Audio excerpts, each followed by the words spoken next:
అండి. నమస్తే. నేను మీ సునీత. వెల్కమ్ బ్యాక్ టు అమ్మ చేతి వంట కిచెన్ అండ్ వ్లాగ్స్. ఈరోజు వీడియో వచ్చేసి బీన్స్ కర్రీ అండి. ఇంట్లో పిల్లలు చాలా వరకు బీన్స్ తినడానికి మారం చేస్తూ ఉంటారు కదా, వద్దు వద్దు అంటూ. అలాంటి వాళ్ళకి ఒకసారి ఇలా చేసి పెట్టండి. చాలా అంటే చాలా టేస్ట్గా ఉంటుంది అండ్ చాలా సింపుల్గా, ఎలాంటి మసాలాలు లేకుండా కేవలం ఒక ఇంగ్రీడియంట్ తోటి మంచి టేస్టీతో బీన్స్ కర్రీ అనేది రెడీ అయిపోతుందండి. చాలా బాగుంటుంది. ఇక లేట్ చేయకుండా వీడియోలోకి వెళ్ళిపోదాము. దానికోసం నేను ఇక్కడ పావు కిలో బీన్స్ అనేవి తీసుకొని ముందే కట్ చేసి ఇలా శుభ్రంగా 2 సార్లు కడిగి తీసుకుంటున్నానండి. నేను చిన్న చిన్న ముక్కలుగా కట్ చేశాను. మీకు ఎంత సైజులో కావాలంటే అంత సైజులో కొంచెం కట్ చేసుకొని తీసుకోండి. ఇలా శుభ్రంగా కడిగిన వీటిని ఒక ప్రెషర్ కుక్కర్ తీసుకొని అందులోకి ఈ బీన్స్ అన్నిటిని కూడా వేసేసేయండి. ఇప్పుడు రుచికి సరిపడా సాల్ట్ వేయండి.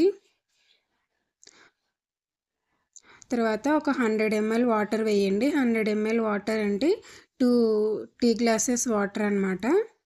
తర్వాత మూత పెట్టి విజిల్ పెట్టి స్టవ్ పైన పెట్టి మంటని లో టు మీడియం ఫ్లేమ్లో పెట్టుకొని ఒక 3 విజిల్స్ వచ్చేదాకా ఉడికించండి. మరి ఎక్కువగా ఉడికిస్తే మెత్తగా అయిపోతాయి అన్నమాట. 3 విజిల్స్ వచ్చిన తర్వాత లోపల ఉన్న గ్యాస్ అంతా తీసి చూపిస్తాను. ఈలోపు స్టవ్ పైన కడాయి పెట్టుకొని 2 టేబుల్ స్పూన్ల ఆయిల్ వేసుకొని పావు టీ స్పూన్ మినప్పప్పు, అలాగే పావు టీ స్పూన్ ఆవాలు, పావు టీ స్పూన్ జీలకర్ర, అలాగే ఒక రెమ్మ కరివేపాకును కూడా వేసి ఈ జీలకర్ర కరివేపాకు ఇదంతా కూడా ఒకసారి కలిపేయండి. తర్వాత ఒక 4 పచ్చిమిర్చిని ఇలా చిన్న ముక్కలుగా 2 ముక్కలు చీల్చి వేయండి. అలాగే ఒక మీడియం సైజు ఉల్లిపాయను కూడా చిన్న చిన్న ముక్కలుగా కట్ చేసి వేయండి. ఈ పచ్చిమిర్చి ఉల్లిపాయ అంతా కూడా నూనెలో బాగా మగ్గేంత వరకు మగ్గించుకోండి. సుమారుగా ఒక 80% అనేది మగ్గిపోవాలి. ఈ విధంగా మగ్గిపోవాలండి. ఇప్పుడు ఇందులోకి ఒక మీడియం సైజ్ టమోటాని కూడా ఇలా చిన్న ముక్కలుగా కట్ చేసి వేయండి. ఈ టమోటో కూడా బాగా మగ్గిపోవాలండి. ఈ ఉల్లిపాయ, టమోటో ఇవన్నీ కూడా నూనెలోనే బాగా ఫ్రై చేసుకోవాలి. ఈలోపు మన బీన్స్ అనేవి కూడా ఉడికిపోయాయండి. ఇప్పుడు స్టవ్ ఆఫ్ చేసేసి లోపల ఉన్న ఎయిర్ గ్యాస్ అంతా తీసేసి మూత తీసి చూస్తే చూడండి ఈ విధంగా ఉడికిపోవాలన్నమాట. మరీ మెత్తగా ఉడకకూడదు. వీడియోలో చూపిస్తున్నా ఈ విధంగా ఉడికితే సరిపోతుంది. ఇప్పుడు వీటిని పక్కన పెట్టుకోండి. ఇప్పుడు చూసారు కదా, మన ఉల్లిపాయ, టమోటో, పచ్చిమిర్చి ఇవన్నీ కూడా బాగా మగ్గిపోయాయండి. ఇప్పుడు 1 టీ స్పూన్ ఫ్రెష్గా రుబ్బిన అల్లం వెల్లుల్లి పేస్ట్ వేసుకొని ఈ అల్లం వెల్లుల్లి పేస్ట్ అంతా కూడా పచ్చివాసన పోయేంత వరకు బాగా ఫ్రై చేయండి. లేదంటే కూర అనేది పచ్చివాసన వస్తుందండి, అల్లం వాసన వస్తుంది. ఇలా ఫ్రై చేసుకున్న తర్వాత పావు టీ స్పూన్ పసుపు కూడా వేసి మరోసారి అంతా కూడా బాగా కలిపి మనం ఉడికించి పక్కన పెట్టుకున్న బీన్స్ ఉన్నాయి కదండి, వాటన్నిటిని కూడా ఇందులో వేసుకోవాలి. నేను వాటర్ ఏం లేకుండా వేస్తున్నానండి.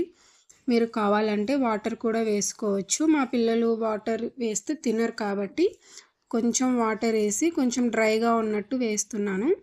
తర్వాత ఒక టీ స్పూన్ కారప్పొడి, ఒక టీ స్పూన్ ఎండు కొబ్బరి పొడి కూడా వేయండి. టేస్ట్ చాలా బాగుంటుంది. తర్వాత రుచికి సరిపడా సాల్ట్ వేసుకోండి. సాల్ట్ అనేది మనం ఆల్రెడీ బీన్స్ ఉడికించేటప్పుడు వేసుకున్నాం కాబట్టి ఇక్కడ కొంచెం రుచి చూసి వేసుకోండి. తర్వాత పావు టీ స్పూన్ ధనియా పౌడర్ అండి. ఇది ఇంట్లోనే ప్రిపేర్ చేసుకున్నాను అనమాట. నేను ఎక్కువ మసాలాలు వేయకుండా కేవలం ఒక ఇంగ్రీడియంట్ తోటి ధనియాలు వెల్లుల్లి వేసి చేశానన్నమాట. వీటన్నిటిని కూడా బాగా కలిపేసేయండి. ఇలా కలుపుతున్నప్పుడు మీకు గ్రేవీ లేదు అనుకుంటే వాటర్ వేసి ఒక మూత పెట్టి ఒక 2-3 నిమిషాలు ఉడికించుకున్నామంటే మీకు గ్రేవీ వస్తుంది. టేస్ట్ కూడా చాలా బాగుంటుంది. నేను వాటర్ ఏం లేకుండా ఇలాగే చేస్తున్నాను. మూత పెట్టి ఒక 2 నిమిషాలు ఉడికించిన తర్వాత ఫైనల్గా కొద్దిగా కొత్తిమీర చల్లుకొని మరోసారి అంతా కలిపేసి స్టవ్ ఆఫ్ చేసి దింపేసుకుంటే చాలా బాగుంటుందండి. అన్నంలోకి అయినా సరే, చపాతీ, రోటీలోకి ఎందులోకైనా సరే చాలా టేస్ట్గా ఉంటుంది. ఇందులోకి మీరు కావాలి అంటే పప్పు చేసుకొని ఈ కర్రీని సైడ్ డిష్గా వాడుకోవచ్చు. పిల్లలకైతే ఇలా చేస్తే చాలా ఇష్టంగా తింటారు. వాటర్గా చేస్తే ఇష్టంగా తినరు. టేస్ట్ మటుకు చాలా బాగుందండి. మా చిన్నమ్మాయి అయితే చాలా ఎక్కువగా తినేసింది. తనకి ఇలా డ్రైగా ఉంటేనే ఇష్టం అనమాట నాలాగా. సో మీరు కూడా మీ ఇంట్లో ట్రై చేసి మీకు ఎలా కుదిరిందనేది కామెంట్ సెక్షన్లో షేర్ చేసుకోవడం అస్సలు మర్చిపోకండి. వీడియో నచ్చితే ప్లీజ్ లైక్ చేయండి. మీ ఫ్రెండ్స్ అండ్ ఫ్యామిలీస్కి షేర్ చేయండి. మరిన్ని tasty and simple quick recipes కోసం అమ్మ చేతి వంట కిచెన్ అండ్ వ్లాగ్స్ని సబ్స్క్రైబ్ చేసుకోండి. Thanks for watching.